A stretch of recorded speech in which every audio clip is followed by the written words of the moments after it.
What's going on, everybody? I'm Ronnie, and in tonight's episode, we're going to be talking about a true crime called the Werewolf Massacre. If you enjoy our content and what we do, make sure to give us a thumbs up, subscribe, and don't forget to smack that notification bell into next week so you don't miss any of our content. If you also want to follow us wherever you listen to podcasts, that would be awesome. Let's go ahead and get into tonight's episode.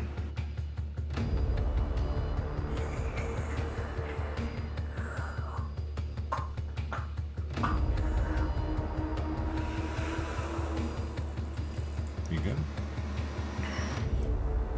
What's going on, you guys? I'm Ronnie. This is Amanda. And this is Ground Zero. Welcome to Ground Zero.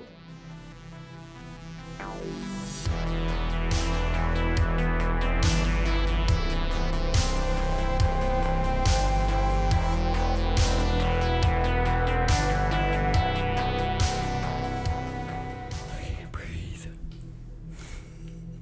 So, did you enjoy your drink there? Yep, Okay, it's quite good. nice. What's going on? We are back tonight with a true crime episode. Ooh. Spoopy. Uh-oh. Yeah. Spoopy. Yep. Oh no. It's a crazy one. No. Yep. So, This goes along with our Dog Man episode. yep. So, Werewolf. yep. Which is pretty crazy.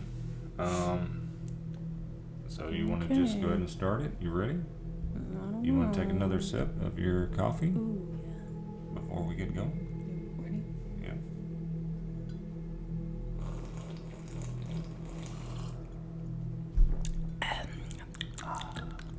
Mm-hmm. Yeah. You ready? All right. Now I'm really hot. Because we don't have air in this house. Yeah, I know. It's great. Yes. Love it. Drinking coffee without AC Off the grid. in the middle of the summer. Yeah. Let me see what temperature it is in here. Yeah. So check the humidity too. Make sure it's at least 92% humidity. Okay. See? 515. I Yeah. keep seeing these patterns all the time. You're going crazy. 515. Oh, no, it's 516. See, it's okay. But I keep seeing like 343, 252, Yeah. 838. 404. No. I saw that today. Not that one. I think that was an error code. I think that's when I was having the error problems. I saw on there it was 404. Oh. See? Yeah. Over there on the oven, 616. So what time is it? Is it 6:16 or is it 5:16? This on this here, what is this? Thermometer.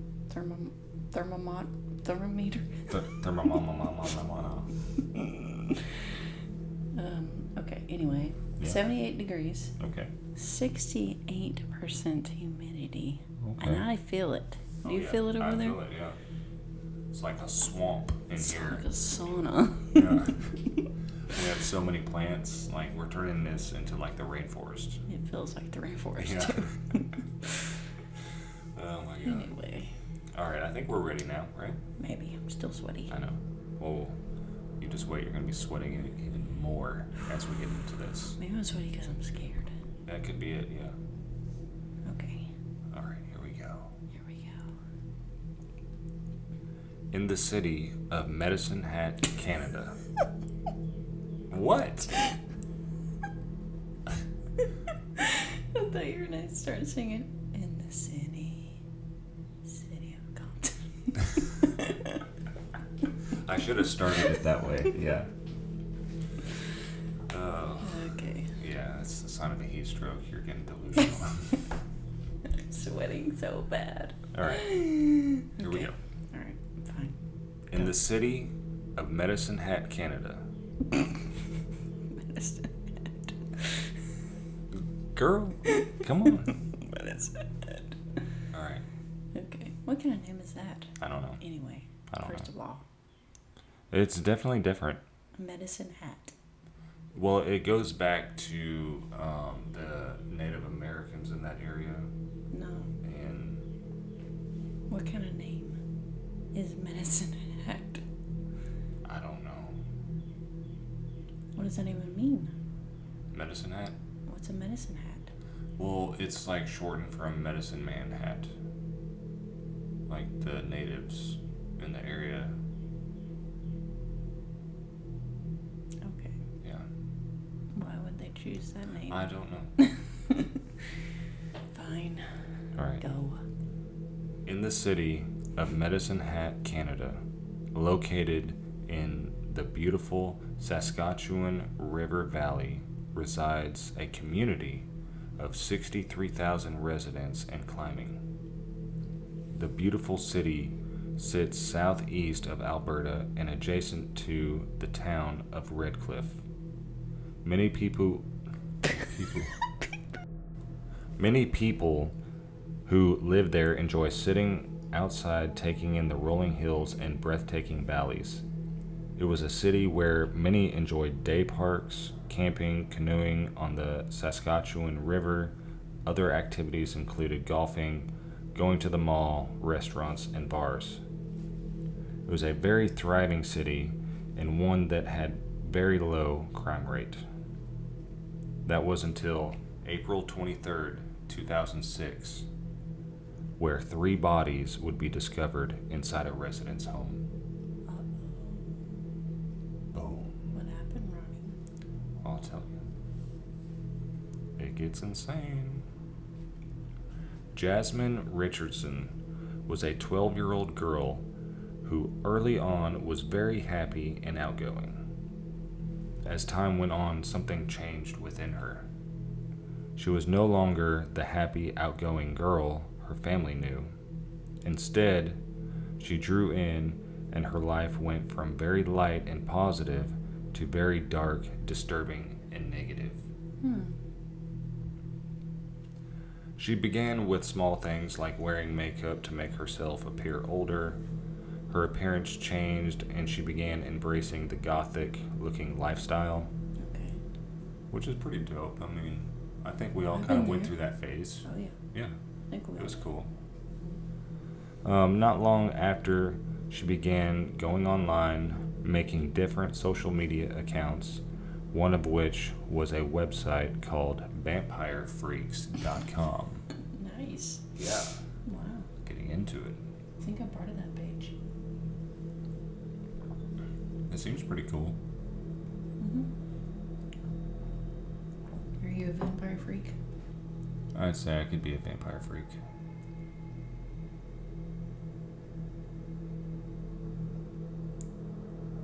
On that website, she listed her age a few years older than she was, saying that she was 15 years old. She ended up meeting a man by the name of Jeremy Stank. They met at... Stink. Yeah, Stank. Stink. Stank. Hmm. Yeah. What he's about to do is gonna stink. Yeah. He's gonna live up to his name. Oh, yeah. They met at a punk rock show and began talking and communicating back and forth on the Vampire Freaks website. But he was the type, I guess, he was always into younger girls. Jeremy Stanks was 23 years old at the time, so he was about 11 years older than Jasmine. Holy moly. Yeah, 12-year-old and a 23-year-old? yeah, yeah, Ugh. That's a no. yep. Jeremy didn't have the best upbringing like Jasmine did with her family, with his mother being an alcoholic and her partner being abusive towards him. His life was heading into a spiral. Kids at school started bullying him, and before he met Jasmine, he made a couple attempts to end it all. By the age of 13, he himself took on the goth look and started wearing what looked like a vial of blood around his neck. Ew. Yeah. And he had claimed to be a 300-year-old werewolf. Nice. Yeah. What the heck? Yeah, so... Oh, by the way, I'm actually a 300-year-old werewolf. Yeah. Believe it or not. Yeah, I mean, I'd say that's hard to believe. But...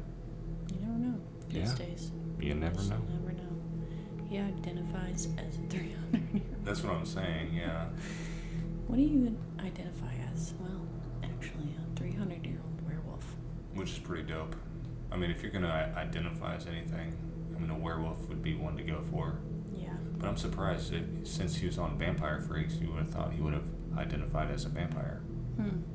It's a missed opportunity. Maybe he's like a hybrid. Can be. Like a werewolf vampire hybrid. Yeah. I think you're onto something. Because, yeah, vampire would need blood, like the vial of blood. Yeah. So, yeah, maybe he's a hybrid. Interesting. When the parents of Jasmine, Mark and Deborah, found out about Jasmine and Jeremy's relationship, they were upset and they forbid them from continuing into seeing each other and talking to each other. Angry at her parents because they were in love, they weren't going to let her parents keep them apart. On April 23rd, 2006, Jasmine wrote to Jeremy via email, "I have a plan. It begins with me killing them and ends with me living with you." Wow. So that's pretty steep. Yeah. I mean, they were dedicated. Jeremy was acceptive of the idea and replied with, "Well, I love your plan, but we need to get more creative on the details and stuff." Okay. Yeah, it's crazy. Oh boy. Jeremy then wrote on his blogging platform, "Payment. My lover's parents are totally unfair. They say that they care. They don't know what's going on. They just assume. Their throats I want to slit. Finally, there shall be silence. Their blood shall be payment." Yeah. Wow. I mean, this is going off the rails. Yeah. A little bit. Just a little bit. Yep.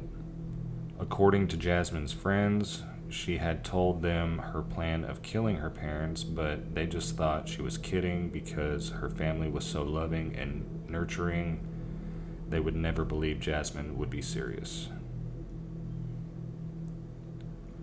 What happens next may be disturbing to some of you guys, so just FYI.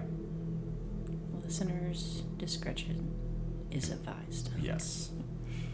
So, it's gonna get crazy. A few weeks later, on the night before the murders, Jasmine and Jeremy had watched the Oliver Stone's 1994 film Natural Born Killers, which is a film about a young couple who had traumatic childhoods growing up. They meet and become lovers and went on a killing spree, killing 52 people across the United States. Holy moly. So it's kind of like they're trying to recreate it in a way, they're acting like they had, this bad childhood, they meet, they're in love, and now they want to kill. I don't know, it's weird. It's like they're... I can't figure out how someone could have that kind of mindset. To kill that way? Like... To kill in just, any way. Just because, Like... self-defense is one thing. Yeah. But just... I don't understand it either. It's probably a good thing we don't understand it. Yeah, true. I just can't see how anyone thinks that way. No. April 23rd, 2006. It was a quiet night in the residential area of Medicine Hat, just like any other typical evening. Mark and Deborah sitting down in their living room having a relaxing evening while Jasmine and her brother Jacob were upstairs. The night went on and Mark and Deborah headed off to bed. Later on that night, Deborah wakes up to a noise. She climbs out of bed and goes to investigate when she finds the noise coming from the basement. Getting choked up. Oh, God. Okay. You okay? Yeah. Okay. It's too hot in here. Yeah. 80 degrees now.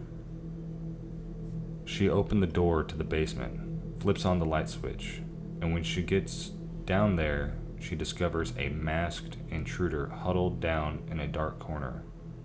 The intruder would in turn be Jeremy Stank. Surprised by Deborah encountering him, he went into overkill. Wielding a large knife, he attacked Deborah and repeatedly began stabbing her over and over a total of 12 times, including a large, deep gash piercing her heart. With all the commotion going on, it alerted Mark and he rushed down into the basement, concerned for Deborah's well-being. Once he got down to the bottom steps, he sees his wife Deborah lying on the ground with pooling blood around her. The intruder looks to Mark and immediately goes to attack him. Adrenaline was pounding through Mark's body and his eyes scrambling around the room looking for something, anything, to defend himself. He sees a screwdriver and grabs it, hoping and praying that it'll be enough to fight off this intruder. He fought as hard as he could. He knew he had to, not just for his wife who was lying there, but his 2 kids who were upstairs. But he was overpowered. After each stab, he lost more and more strength until he couldn't hold on anymore. Jeremy stabbed him uncontrollably a total of 24 times, including his eye, neck, chest, and groin. Oh my God. It was like overkill. Yeah. After the attacks in the basement, Jeremy walks up the stairs into the main living area of the home, slowly making his way to the 2nd floor. He enters Jacob's room. The next day around 1:30 in the afternoon, one of Jacob's friends stopped by the Richardsons' home, knocking on the door and waiting there with no answer. The only thing he knew to do was peep into the windows to see if anyone was around. He looked through the windows on the lower level, which would have been the basement windows, and that's when he believes he saw a body. Scared of what he saw, he quickly alerts his mother, and that's when she notifies the police. Inspector Brent Secondiak, I may be butchering that, arrived on scene. He immediately took to the window where the boy described seeing a body. The inspector did in fact see a body on the ground in the basement and quickly radioed in for backup. As they entered the home, they were shocked by their discovery. With their weapons drawn, they quickly made their way to the basement to check for any survivors. When they got down into the basement, they discovered Deborah's body laying in an unnatural position with her nightgown pulled up above her waist, indicating something more than just the gruesome murder may have happened. Both Mark and Deborah were found there in the basement with a pool of blood underneath their bodies. Trails of blood were found on the walls and on a light switch in the basement. As the officers and inspector further investigated the home, they made their way into Jacob's bedroom. Blood was splattered on his toys, walls, and floor. Jacob was found on his bed with his throat cut open and blood soaking through his sheets and mattress. What the heck? Yeah. Like they're like psychotic. Alarmed at the massacre that took place and Jasmine nowhere to be found, the police put out an Amber Alert to try to find her. She was never considered a suspect, at least she wasn't until the police investigated further and found the emails and communication Jasmine had had with Jeremy. along with a locker search at her school, finding a disturbing drawing of a depiction of her family being murdered by setting their home on fire. It was then that the police had a lead and were on the hunt. Jasmine and Jeremy believed now that her parents were out of the picture, they were able to live happily ever after. What? Yeah. Wow. But the police were soon able to find them in Leader, Saskatchewan, which was only about 130 kilometers or 80 miles away from Medicine Hat. Once in custody, they interrogated them, and what was said is both sad and disturbing. It would turn out the night Jeremy entered the home, he was heavily intoxicated from both drugs and alcohol. After stabbing Mark repeatedly, the last words Mark heard before exhaling his last breath were the words, "This is what your daughter wanted." Wow. After murdering her parents and going upstairs he met Jasmine at Jacob's door. Upon entering, they cornered Jacob, and that's when Jacob began pleading for his life. "Please don't kill me. I'm scared. I'm too young to die," Jacob said, so scared and terrified, unable to understand why this was happening. Jeremy and Jasmine both decided that Jacob was too sensitive, and it wouldn't be fair to let him live with no parents, so ultimately Jasmine took a large knife and stabbed him in his chest and then into his throat. Jasmine would receive 3 counts of first-degree murder, and because she was a minor at 12 years old, she would be sentenced to 10 years. Jeremy would receive 3 life sentences for the 3 murders, and his sentences would be served concurrently, meaning simultaneously, and would be eligible for parole in 25 years. I still can't believe that she was 12. Yeah. 12 years old. And all because her parents didn't want her to date this older guy that's an adult. They come up with this plan, this crazy, evil plan. I just don't understand how people think this way. Like, 12 years old. Yeah. I mean, when I was 12 years old, I sure wasn't thinking about murder in that way. Like, Not that way. no, I mean, like, you know, like you see, like, okay, so when I was a kid, let me explain myself so I don't sound all crazy. Like, when I was a kid, you know, watching scary movies and stuff like that, I witnessed murder, but I don't think about murder as something that is okay to do. Yeah, and then you want to go out and do that. Yeah, that's what I mean. Like, I could, like, as a kid, Or if you get mad at your parents, you yeah, you know, plan to, like, kill them all. no, it's nuts. Like, I just don't understand how that's possible for anyone to do. I know. It's insane. Especially 12 years old. And it's like, first of all, why was the dude even with her? Yeah. Yeah. Why Like, they was he- met at that rock Why- concert, but Why did he want to date a 12-year-old? I don't know. That's just sick. He was just sick. I don't know. Just But sick. he always sick, went sick. after, like, younger girls, like 16, 17. But and- 12? But see, she was lying, saying That's that like she a was little 15. And even at 15, even if he knew 15, He's why? 23. That's what I mean. I don't know. Maybe he had some sick way of thinking, like, he's getting away with dating a minor in some weird way. Maybe. But yeah, that's the story. That's just It's pretty crazy. Now, she was released. I think she's under a new name now in some location away from where she lived. So she's out now somewhere under a new name.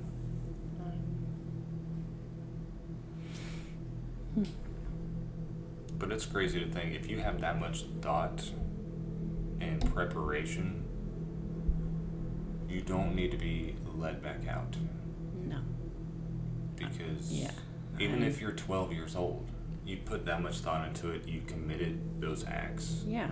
you shouldn't be allowed out, regardless of your age. Yeah. So I just think that's crazy. It is.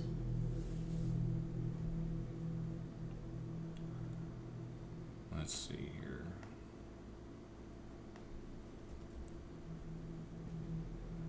But yeah, that's the story. Pretty insane.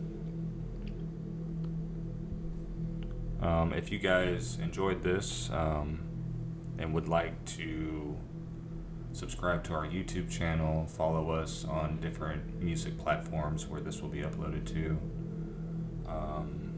We definitely appreciate all your support. If you guys have your own stories, crazy stories, scary stories, just anything strange, you can email us at groundzeropodcasts@gmail.com, or you can message us on different social media platforms. We would definitely enjoy reading your stories. But that's going to do it for this episode. We thank you guys again. Good night.